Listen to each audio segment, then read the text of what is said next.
as a writer, you've you've written on Bharat in various ways, in various contexts, uh, prolifically in the political context. But something that I find personally very interesting is your commentary on saris and textiles. So, with your with your interest in this area, in the saris and different traditions of India, how do you see that? How do you see the essence of the civilization getting reflected in those things, in the textile, in the fabrics, in the way people dress up? It's a very interesting question, actually. People like Sonalji and Madhuji have spoken so much about our civilizational ethos, and I'm nowhere, let me repeat, I'm nowhere as learned or as accomplished as they are. Your humility is very Indian. So what I am a traveler and I'm a storyteller. So I'm going to tell you stories about my travels in India and where I have discovered the civilizational ethos. Everything that they've spoken about is something that I've experienced. And let me share a couple of incidents with you. One, I was in Bhojpur near Bhopal. There is a temple there which has been renovated. Not renovated, how would I say, Jirnodhar kiya hai, purana temple hai. I was taking pictures and it was in the afternoon, it was summer, it was really, really hot, and I had a bottle of water with me. I don't buy bottled water, I take a bottle with me and I fill it with water wherever I go. So my bottle of water was there, and I was taking pictures, and there were other people also at the temple, and there was a little girl and she was really thirsty. So she saw this bottle of water and she ran to my bottle of water and she opened it. Her mom promptly said, "Beta, हाथ मत लगाना, अपना पानी नहीं है." And there was this old man from the village who was showing me the temple around. Really old guy, maybe 70 or something like that. So instinctively, even before I could say anything. Not really old, hello. I'm so sorry. Okay, that was a faux pas, Swadalji. Young at heart, man. Young man. So what he said, even before I could say anything, he said, ये आप क्या कह रही हैं? बेटा पानी तो पानी होता है, अपना या पराया नहीं होता. And that to me was this profound statement which talked about everything that is Indian. And he said it so naturally, so impulsively that बेटा पानी तो पानी होता है, अपना या पराया नहीं होता.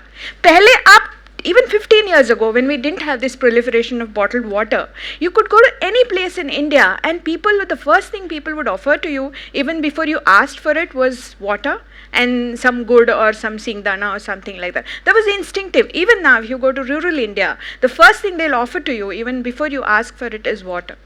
So that is one incident. The second incident I would like to share. Pyao lagana, pani pilana is one of the most basic dharmic duties yes. that a person is absolutely. The second story is very interesting. I was traveling in Pune and there was this auto driver. He was a Muslim. And it was morning and he was like, he just washed his rickshaw and I was the first passenger to get in. So he said, "Baithiye ma'am," and I sat down. And what he did was, before he started the rickshaw, he actually did like this to the steering wheel. And it was obvious that he had written Islamic whatever stickers and all that. So I found it not strange, but I really liked it. So I asked him कि आपने ऐसे किया. This is something that you see Hindus do every day. So he says, हाँ मैं rickshaw की पूजा करता हूँ. He used the word Puja. And he said, आप भी तो करते हो, आप उसको लक्ष्मी बोलते हो, हम उसको बरकत बोलते हैं. This is something that I remember. Now, classically in Orthodox Islam, what he is saying is probably considered heretical, but for him it was just a way of life, because that's a civilizational ethos that he was talking about. That is Bharat. And the third example that I would like to give is something that Sonalji has already spoken about, kolam. I'm married to a Tamilian, so my grandmother-in-law, she draws really beautiful kolams on every occasion. And once she was trying to teach me, and I was nowhere half as good as she was, and I was getting frustrated that I was not getting the line correct. And she, by the time, had made an incredibly intricate, something incredibly beautiful.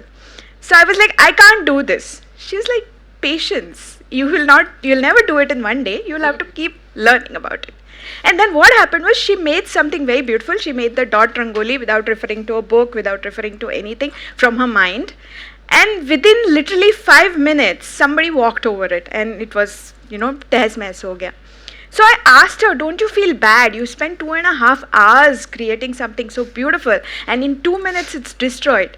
She told me, जब तक मैं बना रही हूँ कोलम तब तक मेरा है. जब बन गया, it belongs to the universe. बहुत खूब. So this feeling of detachment कि मैं हूँ सब में फिर भी नहीं हूँ is another Indian thing. That is what even Sonal ji and Madhu ji have talked about. He asked me about textiles. What I find fascinating about Indian textiles is this is an unbroken tradition. What I'm wearing now is a Odisha Sambalpuri cotton sari. I mean silk sari. This also has the jyoti, the Rangoli patterns in it.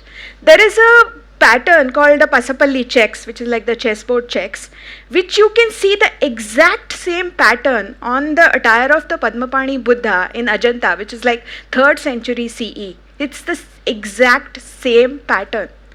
That is the spiritual tradition of textiles that we are coming from. Even now, if you go and meet weavers, before they start their work, they'll first do the puja of the loom, because for them, the loom is the Lakshmi.